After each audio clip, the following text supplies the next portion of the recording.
Captaincy is about making right decision whether on the field or off the field. इसलिए मैं Country Delight पर भरोसा करता हूँ। They deliver 100% pure buffalo milk to my doorstep by 7 AM। Don't just enjoy our matches, enjoy village fresh buffalo milk too. Download the Country Delight app. గతంలో మనం చూసాం 2014 ఎన్నికల్లో టీడీపీ, బీజేపీ అండ్ జనసేన ఈ మూడు పార్టీలు కలిసి పోటీ చేసి గెలిచాయి, అధికారంలోకి వచ్చాయి. ఆ తర్వాత విమర్శలు చేసుకున్నారు, విడిపోయారు మూడు పార్టీలు కూడా. ఇప్పుడు 2024లో కలిశారు. ఈ ఏడాది కాలంగా ఆ మూడు పార్టీల మధ్య ఉన్న సఖ్యత మీద మీ అబ్జర్వేషన్స్? మూడు పార్టీల మధ్య పెద్ద విభేదాలు రాష్ట్ర స్థాయిలో ఉన్నాయని అనుకోను.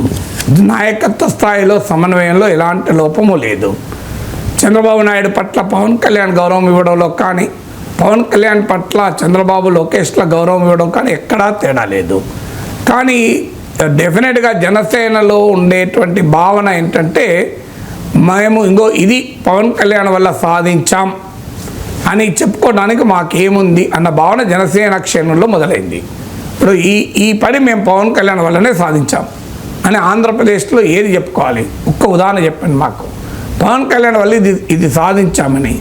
సో అందువల్ల ఈ ప్రశ్న డెఫినెట్గా ఉత్పన్నమవుతుంది జనసేనకులు.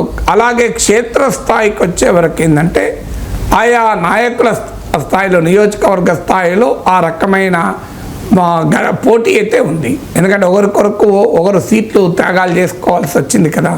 సో ఆటోమేటిక్గా మీకు జనసేన లేకపోయినా మేము గెలిచే వాళ్ళం కదా, మా నాయకుడు అనవసరంగా ఈ జనసేన బీజేపీలతో పెట్టుకుని మాకు సీట్లు లేకుండా పోయింది కదా అనేది క్షేత్రస్థాయిలో మిత్రపక్షాల వల్ల పదవులు కోల్పోయిన రాజకీయ నాయకులు వాళ్ళ అనుచరులు ఉంది.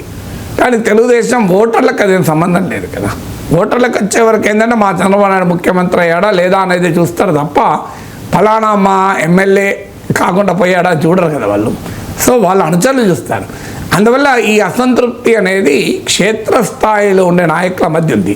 తెలుగుదేశం పార్టీ ఎమ్మెల్యేలు ఉన్న చోట జనసేన వాళ్ళ గౌరవం ఇవ్వడం లేదని, జనసేన ఎమ్మెల్యే ఉన్న చోట మా ఎమ్మెల్యే కన్నా టీడీపీలో నియోజకవర్గ బాధ్యుడికి ఎక్కువ పలుకుబడి ఉంది, ఆయనకే అధికారులు ఎక్కువ విలువిస్తున్నారు. ఇలాంటి అసంతృప్తులు అయితే క్షేత్రస్థాయిలో చాలా చోట్ల ఉన్నాయి. కానీ అది ఒక పొలిటికల్ ఎక్స్ప్రెషన్ అయితే పొందిందని అనుకోను నేను. సో అందువల్ల కూటమి ఐక్యతకి ఈ ఏడాదిలో బీటలు వారింది, ఇలాంటి పదాలు వాడడం పూర్తిగా తప్పు. మ్యాక్రో లెవెల్ యూనిటీ అయితే క్లియర్గా ఉంది, మైక్రో లెవెల్ కన్సర్న్స్ కూడా ఉన్నాయి.